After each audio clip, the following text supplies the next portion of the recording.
Hello दोस्तों, आज हम लोग इस लेक्चर में पार्ट 22वां करेंगे, जिसमें आज की हेडिंग है एक पद्धति के मात्रक को दूसरी पद्धति के मात्रक में बदलना। यानी एक पद्धति के मात्रक, जैसे कोई मात्रक मान लीजिए एमकेएस में है, सीजीएस में बदलना है। ठीक है, तो उसी को हम किस प्रकार से बदलेंगे उसको हम यहाँ पर देखते हैं। तो सबसे पहले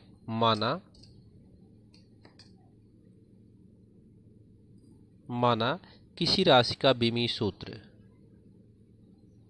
किसी राशि का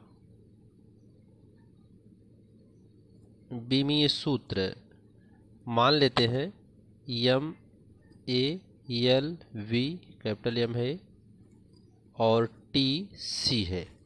ठीक है, किसी भी राशि का बीमीय सूत्र एम ए एल वी और टी सी है, यानी द्रव्यमान, उसका द्रव्यमान की घात जो है उसका बीमी जो है ए है और लंबाई बी है और समय की घात सी है। तो माना कि जो पहली राशि का मात्रक है, माना इस राशि का मात्रक एक पद्धति में, इस राशि का मात्रक एक पद्धति में, एक पद्धति मान लेते हैं M1A, L1B और T1C है। ठीक है, इसी प्रकार दूसरी पद्धति में तथा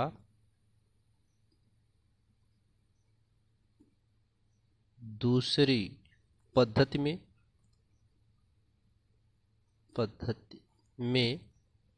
तथा दूसरी पद्धति में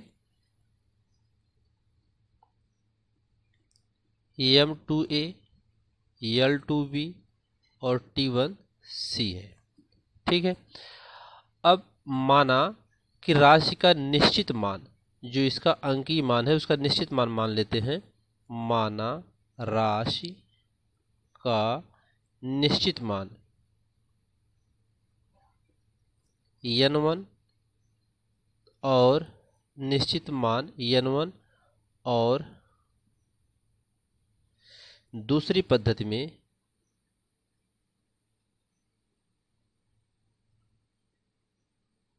N2 है। ठीक, तो अब इनका जो है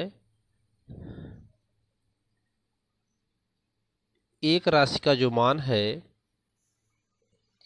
Q जो है, यहाँ पर माना राशि का निश्चित मान Q है, यहाँ पर ऊपर लिखना होगा Q है, तथा एक पद्धति में यहाँ पर लिखेंगे तथा एक पद्धति में N1 और दूसरी पद्धति में N2 है। ठीक, तो यहाँ पर जो निश्चित मान है Q है और एक पद्धति में मान N1 और दूसरी पद्धति में मान N2 हुआ, तो Q1 बराबर क्या हो जाएगा N1, और पहली पद्धति क्या लिखेंगे M1A, L1B और T1C।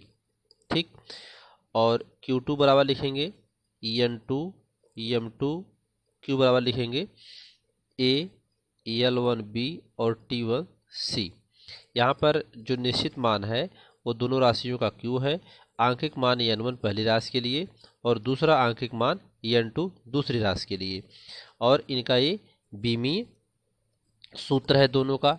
इस पद्धति में, पहली पद्धति में इतना और दूसरी पद्धति में इतना, दोनों राशियों की तुलना करने पर, अर्थात दोनों की तुलना करने पर, जब दोनों की तुलना करेंगे तो N2, M2A, L2B और T2C बराबर N1, M1A, L1B और T1C हो जाएगा।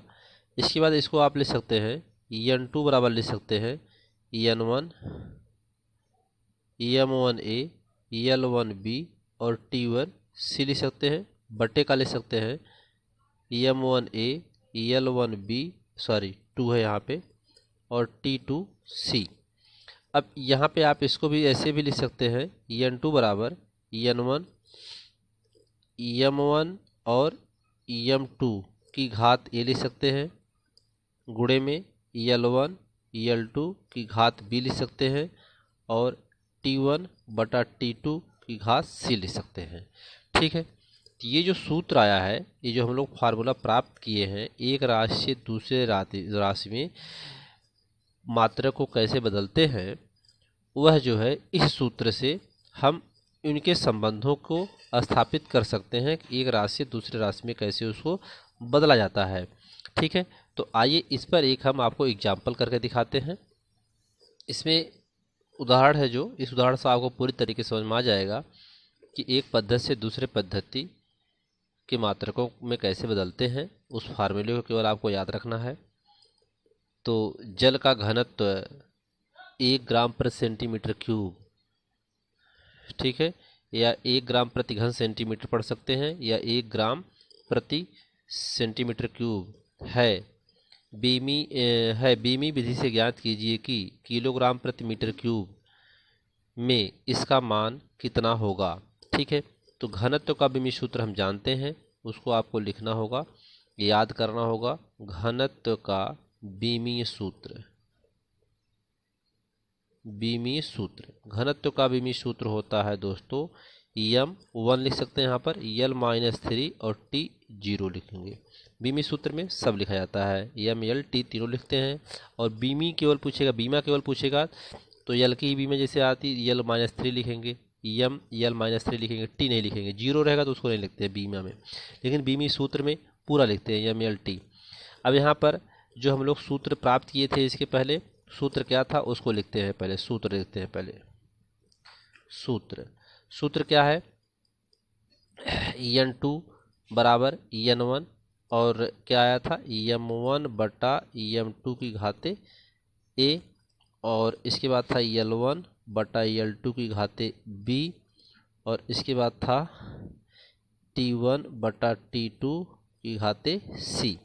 ये सूत्र था। इसी सूत्र के आधार पे हमको इस सवाल को लगाना है, बदल करके लाना है कि यानी ग्राम सेंटीमीटर क्यूब है तो उसको किलोग्राम प्रति मीटर क्यूब में बदलना है।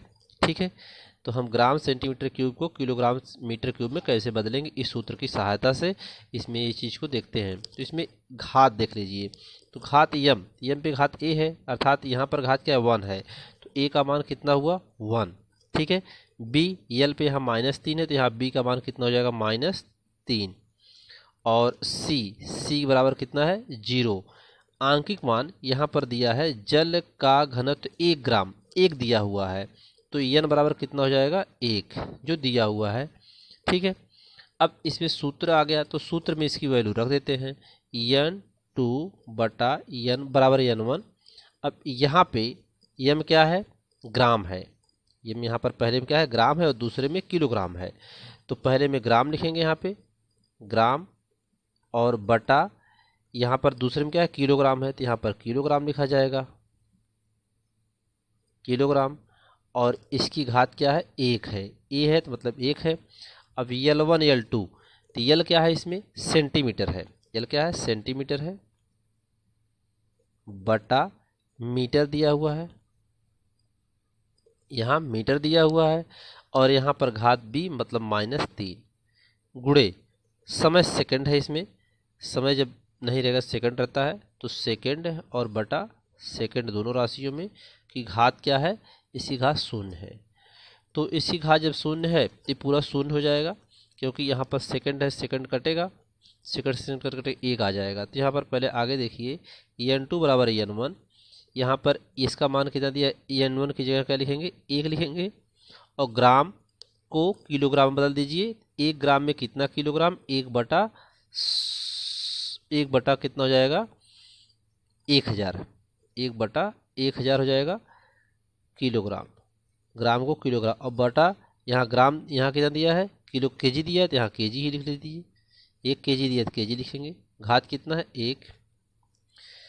और इसमें सेंटीमीटर, तो 1 सेंटीमीटर में कितना मीटर होता है 1 मीटर में 100 सेंटीमीटर, तो 1 सेंटीमीटर में कितना मीटर होगा 1 बटा 100 मीटर होगा, और इसका बटा फिर मीटर दिया तो यहाँ मीटर लिख देते हैं, और इसी घाते -3 गुणे का, यहाँ पर आपको समझ में आया होगा कि 1 किलोग्राम में 1000 ग्राम होता है, 1 ग्राम में कितना किलोग्राम होगा 1 बटा 1000 किलोग्राम होगा, और बेटा किलोग्राम सेंटीमीटर को मीटर बदलेंगे, 1 मीटर में 100 सेंटीमीटर, 1/100 मीटर हो जाएगा, 1 सेंटीमीटर में 1/100 मीटर हो जाएगा, और बटा मीटर का मीटर -3। सेकंड से सेकंड कट जाएगा तो 1 आएगा, घात 0 है यहाँ पर, अर्थात ये वैल्यू पूरा खत्म हो जाएगी। तो n2 बराबर 1 है, यहाँ पर 1 का किसी भी संख्या में गुणा करने से वही संख्या आती है, तो 1 को नहीं लिखेंगे, इसको लिखेंगे 1/1000 kg, ठीक है। और घाते 1 है तो उसका कोई मतलब नहीं हुआ अभी। अब यहाँ पर गुणे 1/100 सेंटीमीटर, 1/100 मीटर की घाते कितना दिया है, -3, ठीक है। 1/100 की घाते कितना दिया है, -3 दिया, यहाँ पर इतना हो जाएगा। इसके बाद n2 बराबर 1/1000 kg में है, गुणे, अब ये माइनस में तो इसको उलट देंगे प्लस में हो जाएगा, तो 100 हो जाएगा, 3 वाले 100 × 100 × 100, ठीक है। तो यहाँ से क्या करेंगे, ये बटे में है और ये सब मीटर में है, क्या है, मीटर में है, मीटर यहाँ पर भी है, मीटर यहाँ पर भी है, 100 मीटर। तो 3 जीरो और 2 जीरो, ये जीरो इसमें से काट देंगे, 3 जीरो कटेगा, 3 जीरो बचा है। तो यहाँ पर लिखेंगे n2 बराबर 1000 kg, और ये देखिए ये अंश में है बटे में, इसका क्या हो जाएगा, मीटर घाते 3, 3 बार है तो क्या हो जाएगा, मीटर घाते 3। तो ये इसका आ गया एमकेएस पद्धति में जल का घनत्व कितना होगा, 10⁻³ kg, या इसको लिख सकते हैं 10⁻³ kg प्रति मीटर क्यूब, ठीक है। तो n2 को माना गया, अर्थात जल का घनत्व जो है वह दूसरी पद्धति में इतना होगा, ठीक है। तो उम्मीद करते हैं कि आपको एक पद्धति से दूसरी पद्धति में जब मात्रकों को बदलते हैं तो इस सूत्र का कैसे प्रयोग करते हैं, उस सूत्र की सहायता से हम लोग इसको ग्राम प्रति सेंटीमीटर क्यूब को किलोग्राम प्रति मीटर क्यूब में बदल लिए यहाँ पर, ठीक है। दोस्तों, इस लेक्चर में भौतिक विज्ञान कक्षा 11 NCERT पर आधारित पूरा कंप्लीट कोर्स करवाया जाएगा। इसमें आपको एक तरफ से नोट्स मिलेगा और पूरा हल मिलेगा, आपको किसी भी प्रकार को आपको कोई दिक्कत नहीं होगी। अगर आपको वीडियो अच्छा लगेगा तो प्लीज़ आप इसे लाइक करें, सब्सक्राइब करें, शेयर करेंगे। धन्यवाद।